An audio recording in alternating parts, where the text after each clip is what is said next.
안녕하세요 여러분, 신건희입니다. 제 영상을 보시는 분 중에는 퇴사를 생각하거나 혹은 앞둔 분들이 많을 거예요. 뭐든 처음이 가장 떨리고 어려운 법이죠.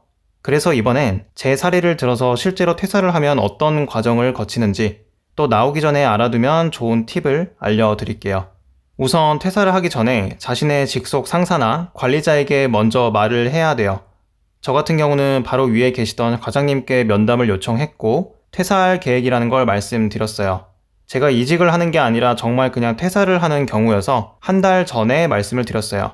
만약 환승 이직을 하는 분들이라면 그보다는 조금 촉박하게 말을 할 수도 있겠죠. 몇 달 전부터 미리 말할 필요까지는 없지만 그래도 며칠 전에 갑자기 통보하듯이 말하는 건 사실 예의도 아니고 앞으로의 삶에도 그렇게 도움이 될 것 같지는 않아요.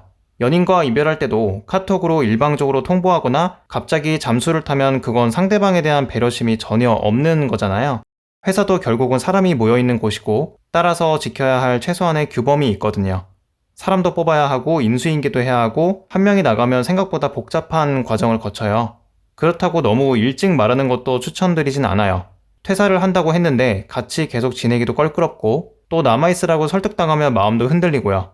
만약에 내가 퇴사를 해야겠다는 결심이 섰다. 그럼 통상 한 달 전에 말하는 게 제일 무난하죠. 물론 상황이 여의치 않다면 그 이후에 말할 수도 있겠지만요. 그럼 그 위에 있는 중간 관리자나 임원에게도 퇴사 소식이 접수될 거예요. 그래서 보통은 줄줄이 그 위에 있는 분들이랑 면담을 하죠. 나가서 뭐 할 거냐? 뭐가 힘들었냐? 꼭 지금 나가야 하냐? 등등 많은 말이 오가는데 적당히 대답하고 나오시면 돼요. 어차피 여러분이 퇴사를 하겠다고 통보를 했다면 그걸 막을 방법은 없거든요. 그 와중에 꼭 물어보는 게 퇴사 사유예요. 전 그냥 힘들어서 좀 쉬겠다고 했어요. 어쩌면 이게 가장 깔끔한 것 같아요. 다른 회사로 가겠다고 하면 붙잡을 수라도 있는데 쉬겠다는 사람한테 무슨 말을 하겠어요. 여러분 나름의 이유를 대면 되지만 최소한 거짓말은 좋지 않아 보여요. 세상이 생각보다 되게 좁아서 나중에 거짓말하고 나갔다는 게 티가 나거든요. 몸이 아프다고 했는데 여행지에서 놀고 있는 인스타 스토리를 본다든지 하는 식으로요. 물론 그분들이 안다고 해서 직접적인 불이익은 없겠지만 굳이 긁어부스럼 만들 필요는 없죠.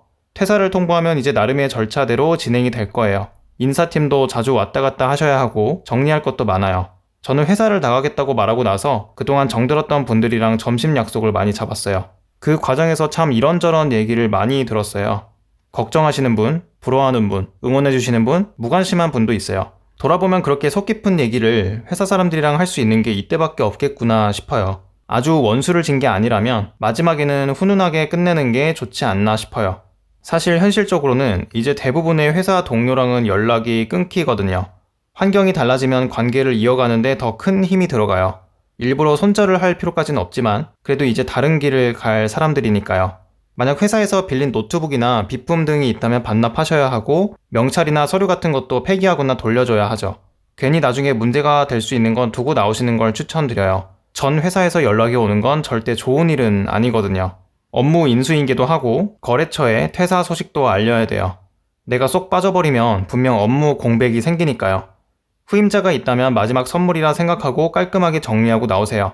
그게 그 사람을 위한 것이기도 하지만 나를 위한 행동이기도 해요. 미련 남지 않게, 후회하지 않게 나오는 게 최고예요. 만약 입사한 지 1년이 지났다면 퇴직금도 수령하셔야 돼요. 요즘엔 일시금으로 바로 주는 게 아니라 여러분의 퇴직금을 퇴직연금에 차곡차곡 쌓아줘요.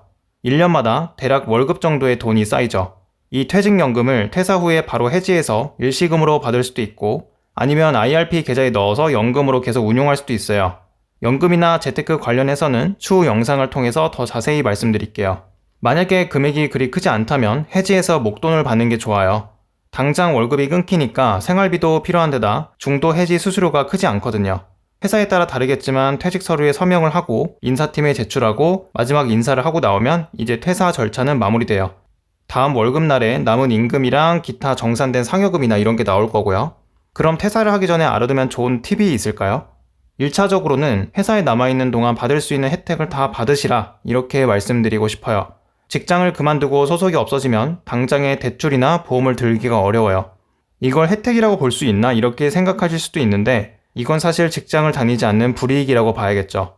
사내 임직원 몰이나 복지 포인트가 있으면 최대한 쓰고 나오시고요. 필요하다면 마이너스 통장도 하나 뚫어놓고 나오면 좋죠. 퇴사를 해서 바로 다음 직장이 정해진 게 아니라면 가장 먼저 다가오는 문제는 돈이니까요. 절대 무시할 수 없는 문제죠. 또 회사에서 내가 이뤄놓은 성과가 있다면 포트폴리오로 정리하는 게 좋아요. 성과라는 게 꼭 대단할 필요는 없어요. 어떤 기여를 했는지 최소한 이 정도라도 기록하는 거죠. 회사의 기밀을 크게 드러내지 않는 선에서 자료도 최대한 긁어 오시고요. 특히 동일 직종이나 업계로 이직할 생각이라면 이건 필수적이죠. 하다못해 다음 직장 면접을 볼 때 무슨 업무를 했는지 말할 수 있으니까요. 신입 직원이랑은 다르게 경력직은 결국 어떤 성과를 냈는지를 보거든요.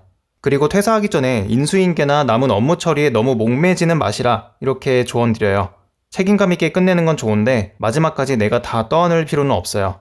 너무 무책임하게 다 던지고 나오면 안 되겠지만 힘들어서 또는 다른 일을 하려고 나오는 건데 거기에 지나치게 얽매이면 안 되잖아요. 끝까지 열심히 하는 걸 인정해주면 또 모르는데 보통은 그걸 당연하게 받아들이거든요.